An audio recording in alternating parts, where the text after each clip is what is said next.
Ces jeux-là, ça a le gros intérêt de pouvoir montrer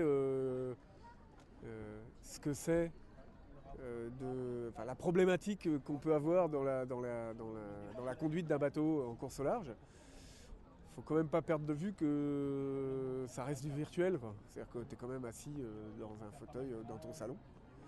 Et c'est juste une facette, une des nombreuses facettes de la course au large, quoi. Et après, en conseil, ben, c'est sur les options, ben, c'est essayer de toujours raisonner à la fois à court terme et à long terme.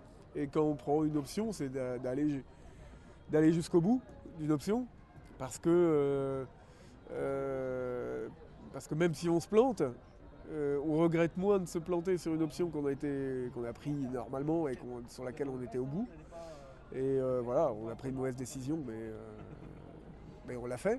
Mais je pense que là, clairement, où on a le plus de regrets, c'est de revenir sur des décisions qu'on a prises, où là, de toute façon, on sait que ça perd à peu près à tous les coups. Et en plus, on a des regrets. Quand on fait un choix, il faut se donner des limites jusqu'où on va aller dans ce choix-là. Et à partir de quel moment on avait accepté de revenir sur le choix. Si au moment du choix, on n'a pas fait cette démarche-là, on va au-devant d'ennuis.